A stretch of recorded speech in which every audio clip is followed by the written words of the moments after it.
May 4, 2026 the most awaited Tamil Nadu election result வருதுங்க. இந்த election ரிசல்ட்ல 3 வகையான சம்பவம் நடக்கலாம். முதல் சம்பவம் என்னன்னா, முத்துவேல் கருணாநிதி ஸ்டாலின் எனும் நான் தமிழக முதலமைச்சராக மீண்டும் பொறுப்பேற்கிறேன் என்ற ஸ்டேட்மெண்ட் வரலாம். நெக்ஸ்ட் சம்பவம் என்னன்னா, எடப்பாடி கே பழனிசாமி எனும் நான் தமிழக முதலமைச்சராக பொறுப்பேற்கிறேன் என்ற ஸ்டேட்மெண்ட் வரலாம். And last but not least, Joseph Vijay என்னும் உங்கள் விஜய் ஆகிய நான் தமிழக முதலமைச்சராக பொறுப்பேற்கிறேன் என்ற ஸ்டேட்மெண்ட் வரலாம். ஸோ இந்த 3 ஸ்டேட்மெண்ட் எது வந்தாலுமே வந்து தமிழ்நாட்டில் ஒரு ஹிஸ்டாரிக் வின்னா தான் இருக்கும் போது, நான் ஆல்ரெடி வீடியோ சொன்ன மாதிரி எப்படின்னா வந்து எக்ஸாம்பிள் சொல்லணும்னா, ஸ்டாலின் சார் வின் பண்ணானா தொடர்ந்து டிஎம்கே 2 வாட்டி ஆட்சி அமைச்சதே இல்லை இதுலயும் வாழ்க்கையில 70 வருஷம் வாழ்க்கையில. ஸோ நம்ம ஸ்டாலின் சார் வின் பண்ணிட்டாருன்னா அந்த ரெக்கார்டை முறியடிச்சு வந்து தொடர்ந்து 2 வாட்டி திமுக ஆட்சி அமைச்சு வரலாறு படைக்கும் சொல்லிடலாம். நெக்ஸ்ட் எடப்பாடி பழனிசாமி வின் பண்ணிட்டாருன்னா அதிமுகவில் எம்ஜிஆர் ஜெயலலிதா தவிர்த்து வந்து மக்களால் தேர்ந்தெடுக்கப்பட்ட முதலமைச்சர் என்று எடப்பாடி பழனிசாமி வந்து ஒரு ரெக்கார்ட் கிரியேட் பண்ணுவாரு. அண்ட் ஜோசப் விஜய் இவர் வந்து கட்சி ஆரம்பிச்சு ஜஸ்ட் 2 இயர்ஸ் தான் ஆகுது. எந்த கூட்டணியும் வைக்காம வந்து ஃபர்ஸ்ட் எலெக்ஷன்ல வின் பண்ணிட்டாருன்னா ஃபர்ஸ்ட் எலெக்ஷன்ல பார்ட்டிசிபேட் பண்ணி வின் பண்ண யாருமே இது சரித்திரம் பண்ணதில்லை. ஸோ அந்த ரெக்கார்டை வந்து ஜோசப் விஜய் பண்ணுவாரு. ஸோ இந்த May 4 எலெக்ஷன் ரிசல்ட் டே இருக்குல்ல, இந்த எலெக்ஷன் ரிசல்ட் டேக்கு 3-4 டேஸ் பிஃபோர் வந்து எல்லா மீடியாஸும் எல்லா ட்ராக்கிங் மீடியாஸும் வந்து அவங்க தரப்புல வந்து எக்ஸிட் போல் சம்திங் சொல்லுவாங்க, எக்ஸிட் போல் சொல்லுவாங்க. அவங்க தரப்புல இருந்து எக்ஸிட் போல் வந்து ரிலீஸ் பண்ணுவாங்க, அதாவது சர்வே யார் ஜெயிப்பான்ட்டு அப்படின்ட்டு. எல்லா எலெக்ஷன் டைம்லயும் வந்து இது விடுவாங்க 3-4 டேஸ் பிஃபோர் வந்து 2021 விட்டாங்க, 2016 விட்டாங்க, 2011 விட்டாங்க. ஸோ எக்ஸிட் போல்ற கேட்டகரி வந்து எல்லா எலெக்ஷன் டைம் அப்பவும் வந்து உங்களுக்கு 3-4 டேஸ்க்கு முன்னாடி வந்து எலெக்ஷன் ரிசல்ட் டேக்கு முன்னாடி வந்து இந்த ட்ராக்கிங் வந்து ரிலீஸ் பண்ணுவாங்க. மோஸ்ட் ப்ராபப்லி இந்த எக்ஸிட் போல் வந்து லாஸ்ட் கப்பல் ஆஃப் இயர்ஸ் வந்து நல்லாவே ஒர்க் ஆச்சுன்னு சொல்லலாம். எப்படி யார் வந்து கருத்து கரெக்டாக சொல்றாங்களோ அதுதான் மோஸ்ட் ப்ராபப்லி வந்து வின் பண்ற மாதிரி இருந்துச்சு சொல்லலாம். ஸோ வந்து இந்த எக்ஸிட் போல் வந்து 100% நடக்குமா இல்லையான்றது இந்த வீடியோ கடைசியில் பார்க்கலாம். அதுக்கு முன்னாடி வந்து 2026 எக்ஸிட் போலோட ரிசல்ட்ஸ் எல்லாம் கொஞ்சம் பார்க்கலாமா? ஏன்னா வந்து ஒரு மீடியாவும் ஒரு தரப்பை சொல்றாங்க. ஃபர்ஸ்ட் நம்ம வந்து மோஸ்ட் ப்ராபப்லி எந்தெந்த மீடியா எது சொல்றாங்கன்னு பார்த்துடலாம். அண்ட் நெக்ஸ்ட் வந்து நம்ம வந்து எக்ஸிட் போல்லாம் வந்து ரியாலிட்டியா இருக்குமா இல்லை வந்து மாற வாய்ப்பு இருக்கான்னு பார்த்துடலாம். ஓகேங்களா?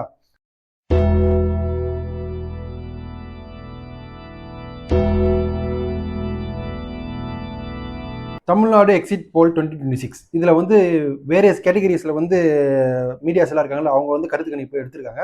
அதுல வந்து ஒன்று நம்ம சொல்றேன். பீப்புள் பல்ஸ் இருக்கல வந்து டிஎம்கே தான் டாமினன்ஸ் பண்ணுது. 125 145 சீட்ஸ் வரையும் கைப்பற்றுவாங்க சொல்றாங்க. நெக்ஸ்ட் வந்து ஏடிஎம்கே வந்து 65 to 80 அண்ட் டிவிக்கு வந்து 18 to 24 சொல்றாங்க. ஸோ இது வந்து பீப்புள் பல்ஸில் பார்த்தீங்கன்னா வந்து டிஎம்கே தான் ஆட்சி அமைக்க போகுதுன்னு ஒரு ஸ்டேட்மெண்ட் கொடுக்குறாங்க. நெக்ஸ்ட் நியூஸ் 18 சேனல்லாம் பார்த்துருப்பீங்களா, அந்த சேனலோட சர்வே படி வந்து டிஎம்கே வந்து 125 145 சீட் சொல்லி ஆக்கியபை பண்ணுவாங்க. நெக்ஸ்ட் ஏடிஎம்கே வந்து 65 to 80 அண்ட் வந்து டிவிக்கு வந்து 13 to 18 அண்ட் என்டிக்கு வந்து 5 to 8 வெளியே கொடுத்துருக்காங்க. இந்த நியூஸ் 18 சர்வேல வந்து 5 to 8 என்டிக்கு சீட்ஸ் கொடுத்துருக்காங்க. கொஞ்சம் ஆச்சரியப்பட விஷயமா இருக்கு. ஏன்னா மற்ற இதுலையுமே வந்து என்டிகேக்கு வந்து சீட்ஸே அலர்ட் பண்ணல. நெக்ஸ்ட் வந்து டுடேஸ் சாணக்கியா அப்படின்றது வந்து டிஎம்கே தான் டாமினன்ஸ் பண்ணு சொல்லியிருக்காங்க. 145 160 சீட்ஸ் சொல்லியும் வின் பண்ண சொல்லியிருக்காங்க. And ADMK 50 to 65, TVK 13 to 18 and NTK 5 to 8. ஓகேங்களா? இதுமாரி கொடுத்துருக்காங்க. அண்ட் மேட்ரிசைஸ்ன்ற ஒரு மீடியா நிறுவனம் வந்து அகெயின் இதுலேயும் வந்து 120 to 132 சீட்ஸ் வந்து டிஎம்கே வின் பண்ண சொல்லியிருக்காங்க. அண்ட் 87 to 100 வந்து ஏடிஎம்கே அண்ட் வந்து டிவிகே 12 to 16. ஸோ இதுமாரி சொல்லியிருக்காங்க. அண்ட் லாஸ்ட் வந்து பி மார்க்ஸ் அப்படின்ட்டு வந்து 125 வந்து 140 வந்து DMK and ADMK 65 to 85 and TVK 16 to 8. So நீங்கள் இந்த மேஜர் போலிங் வந்து ரிசல்ட்ஸ் எல்லாமே வந்து டிஎம்கே ஃபேவராக தான் இருக்குது. ஸோ வந்து ஸ்ட்ராங்லி வந்து டிஎம்கேவோட டாமினன்ஸ் வந்து இந்த 2026 எலெக்ஷன் ரிசல்ட் அன்னைக்கு இருக்குன்னு சொல்லலாம். மோஸ்ட் ப்ராபப்லி வின் பண்ண கூட ஏகப்பட்ட சான்ஸ் இருக்குன்னு சொல்லலாம். அண்ட் வந்து சில சேனல் எக்ஸாம்பிள் வந்து ஆக்சிஸ் சம்திங் சொன்னாங்க. அதில் வந்து டிவிக்கு வந்து 128 100 120 சீட் சொல்லி வின் பண்ணி ஆட்சி அமைக்கும் சொல்லியிருக்காங்க. அண்ட் வேரியஸ் இன்னும் 2-3 கப்பல் ஆஃப் மீடியாஸ் வந்து ஏடிஎம்கே வின் பண்ற மாதிரி ப்ரிஃபர் பண்ணியிருக்காங்க. பட் மோஸ்ட் ப்ராப்ளம் வந்து டிஎம்கேயோட டாமினன்ஸ் தான் அந்த எக்ஸிட் போல் ரிசல்ட்ல வந்திருக்குன்னு சொல்லலாம். 41% வந்து டிஎம்கே வந்து ஓட் பர்சன்டேஜ் வாங்கும்னு சொல்லியிருக்காங்க. ஸோ இது வந்து மற்ற எல்லா கட்சியோட அதிகம்னால வந்து மோஸ்ட் ப்ராப்ளி 2026 எலெக்ஷன் வந்து டிஎம்கே ஃபேவராக அமையும்னு சொல்லியிருக்காங்க. ஸோ இந்த 2026 எக்ஸிட் போல் ரிசல்ட்லாம் பார்த்தாச்சு. இந்த எக்ஸிட் போல் ரிசல்ட்ஸ்லாம் இருக்குல்ல, இதெல்லாம் வந்து ரியலிட்டியா வந்து எல்லா டைமும் வந்து நடந்திருக்கா அப்படின்னு வந்து செக் பண்ணிடலாமா? இதுக்கு முன்னாடி 2021 சட்டமன்ற தேர்தல் நடந்துச்சா, இதுல வந்து கரெக்டா வந்து இதுக்கு முன்னாடி 2021 சட்டமன்ற தேர்தல் நடந்துச்சா, சிஎம் எலெக்ஷன் நடந்துச்சா, இதுல வந்து எல்லா நிறுவனமும் எப்படி போட்டிருக்காங்கன்னா, ரிப்பப்ளிக் டிவி வந்து டிஎம்கே தான் 160 to 170 ஜெயிக்கும் போட்டிருக்காங்க. ஏபிபி டிவி வந்து 160 to 172 போட்டிருக்காங்க. திமுக தான் வின் பண்ணிட்டு. இந்தியா டுடே வந்து 170 to 195 கொடுத்துருக்காங்க. இந்தியா ஐஎட் அப்படின்ற ஒரு சேனல் வந்து 165 190 கொடுத்துருக்காங்க. நியூஸ் 24 வந்து 164 186 கொடுத்துருக்காங்க திமுகவுக்கு. ஸோ வந்து 2021 வந்து மேஜர் எக்ஸிட் போல் ரிசல்ட்ஸ் வந்து டிஎம்கே ஃபேவராக தான் இருந்துச்சு. அதுக்கேற்ற மாதிரி டிஎம்கே ஆட்சி அமைச்சது. ஸோ வந்து 2021 அடுத்தபடி பார்த்தீங்கன்னா எக்ஸிட் போல் வந்து கரெக்டாக அக்யூரேஸாக தான் கொடுக்குறாங்கன்னு நம்ம வந்து ஜட்ஜ் பண்ணிடலாம். பட் ஆனால் அப்படியே நீங்கள் கொஞ்சம் பேக்வர்ட் பண்ணி 2016 போனீங்கன்னு வச்சுங்களேன். 2016 எக்ஸிட் போல் சர்வே எப்படி இருந்துச்சுன்னா வந்து உங்களுக்கு வந்து அதிமுக வந்து டைம்ஸ் நோவில் வந்து 139 சீட்ஸ் வின் பண்ணுவாங்க, டிஎம்கே வந்து 78 சீட்ஸ் வின் பண்ணுவாங்கன்னு போட்டுருச்சு.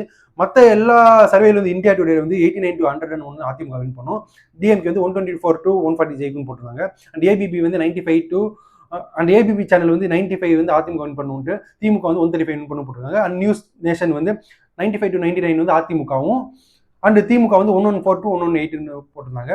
ஸோ நியூஸ் எக்ஸ் அப்படின்னு ஒன்று சேனல் இருக்கு, அது வந்து 81 to 99 வந்து அதிமுகவும் அண்ட் திமுக வந்து 129 to 151 சீட்ஸ் வின் பண்ணுவாங்க சொல்லுவாங்க. ஸோ 2016 எக்ஸிட் போல் ரிசல்ட்ஸ் வந்து மேஜராக வந்து டிஎம்கே ஃபேவர் தான் இருந்துச்சு. பட் ஆனால் அந்த டைம்ல ஆட்சி அமைச்சது ஏடிஎம்கே. ஸோ உங்களுக்கு என்ன கிளியரா தெரிய வருதுன்னா எக்ஸிட் போல் ரிசல்ட் வந்து அக்யூரேஸா வந்து கரெக்டாக கொடுத்துருவாங்கன்னு சொல்ல முடியாது. ஏன்னா 2016 எக்ஸிட் போல் ரிசல்ட்டுக்கு அகேன்ஸ்டா ஏடிஎம்கே கவர்மெண்ட் வந்து ஆட்சி அமைச்சது. அண்ட் 2021 எக்ஸிட் போல் ரிசல்ட்ஸ்க்கு சாதகமாக வந்து டிஎம்கே கவர்மெண்ட் அமைச்சது. ஸோ எக்ஸிட் போல் ரிசல்ட்டுக்கு அகேன்ஸ்டா வந்து 2016 ரிசல்ட் அமைஞ்சது. அண்ட் இந்த சைடு பார்த்தீங்கன்னா 2021 எக்ஸிட் போல் ரிசல்ட்டுக்கு சாதகமாக வந்து 2021 எலெக்ஷன் ரிசல்ட் அமைஞ்சது. ஸோ இப்படியும் அமைஞ்சிருக்கனால வந்து 2026 எக்ஸிட் போல் ரிசல்ட்டுக்கு வந்து சாதகமா அமையுமா அகேன்ஸ்டா அமையுமான்னு நம்ம வெயிட் பண்ணி தான் பார்க்கணும். ஸோ May 4 வந்து இந்த 3 கட்சியில் யார் வின் பண்ணாலுமே ஒரு ஹிஸ்டாரிக் வின்னா தான் இருக்கும். நான் சொன்ன மாதிரி தமிழ்நாடு பாலிடிக்ஸ் இதுவரையும் பார்க்காத புதுமையான பாலிடிக்ஸ் வந்து 2026 பார்க்கும்போது எலெக்ஷன் அப்புறம் வந்து. ஸோ இந்த எக்ஸிட் போல் சர்வேல ஒரு பக்கம் விட்டுருங்க, நீங்க இந்த வாட்டி 2026 எலெக்ஷன் யார் வின் பண்ணா நல்லா இருக்கும்னு பர்சனலா நினைக்கிறீங்கன்னு கமெண்ட் பண்ணுங்க. அண்ட் டேக்கர் பாய் சேனலை சப்ஸ்கிரைப் பண்ணி வச்சுக்கோங்க. அப்போ அதே மாதிரி நிறைய கண்டென்ட் உங்களுக்கு சேரும்.